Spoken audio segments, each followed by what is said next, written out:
even down to like the motorcycle ministries clubs, and looking at their bylaws and the rules, and what was it, one of the original motorcycle clubs that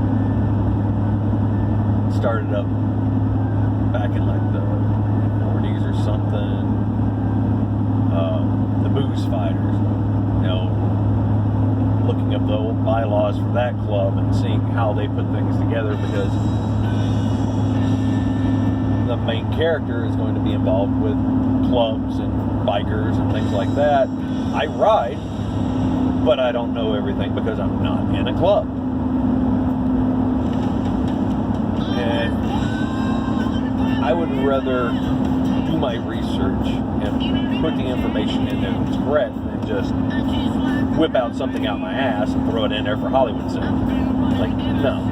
Because just as soon as you do that, fanboys are going to be like, oh, wait, no. And they'll light it on fire and burn it and maybe, take a dump on it a couple times.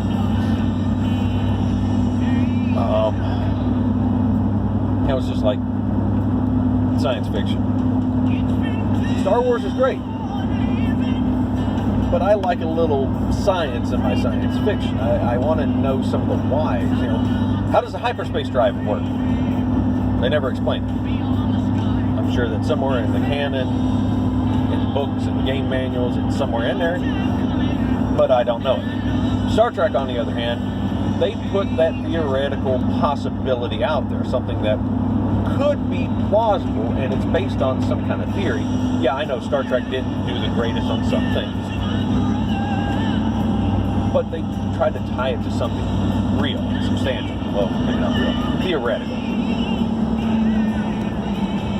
And, with my space opera, I'm doing the same thing.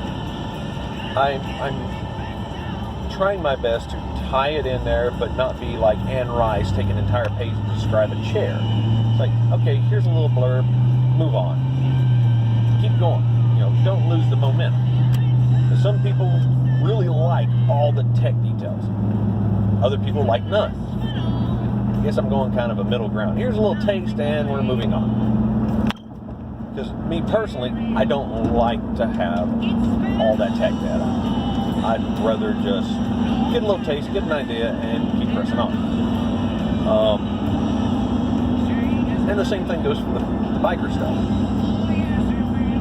I want to put something out there that bikers will enjoy, regardless of if they're one percenters or if they're the bar hopping dudes just running around on ricers. It's something they can connect to, and it's something I'm passionate about because I love riding, even though I have my bike stripped hard because I finally had the cash to buy some parts for some upgrades, and then life got in the way and this or that.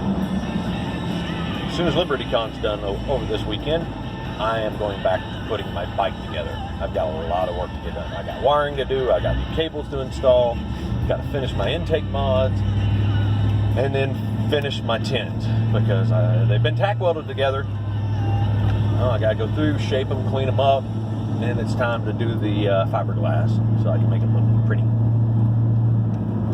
But it's something I wanted to do and make it mine. It wasn't my bike before. It was a bike that I decorated up some, but it still wasn't mine. It's going to be mine now because there ain't going to be a bike like it out on the road. And it's just a little Vulcan 800. And you know what? It's mine. And I'm still on two wheels and I'm still pressing on.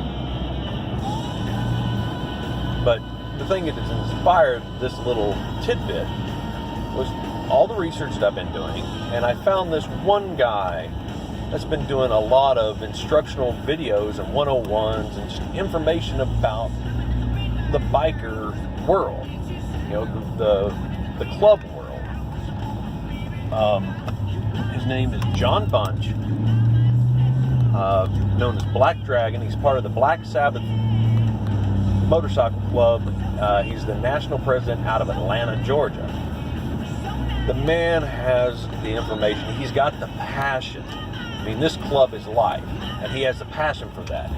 And he don't understand a lot of these kids coming in there, and they're, I can understand wanting the brotherhood and wanting to vet the people coming in, and that's just the way it is.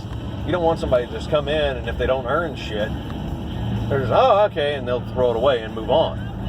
You want somebody to work for it and earn it, and it's going to be there by your side. My military days, we had that brotherhood. I miss it. I truly do miss that. And I got buddies around the world still, and we'll sit down at the table, open a cold one, and it's like it was just yesterday. But that's military life. You make your family. And seeing how he was doing all these videos and instructionals, and it inspired me. The muse moves in weird ways sometimes.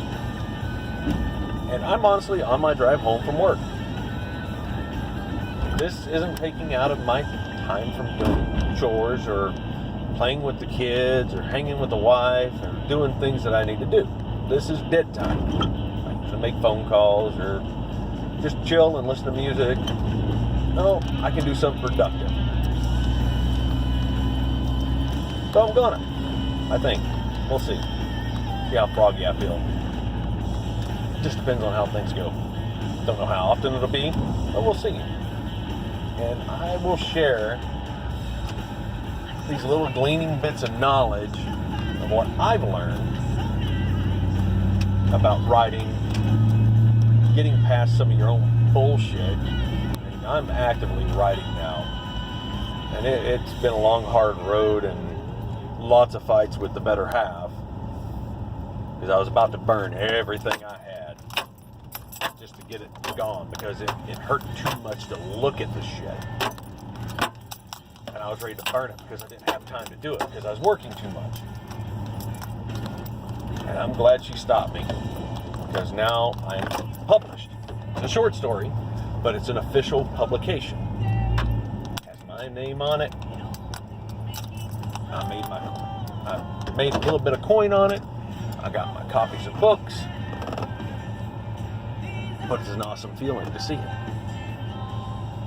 I've checked off an accomplishment off of the many accomplishments I wrote down a long time ago. Now it's time to get some books on the shelf that actually have my name on the outside. But, yeah, all the little things that I've done wrong, but I've learned from it. Maybe someone out there will learn from my mistakes instead of making the same mistakes. And if anybody wants, toss a suggestion. And we'll see what kind of tidbits of knowledge I got to toss around for you. Alright, time to go play with kids. Bye.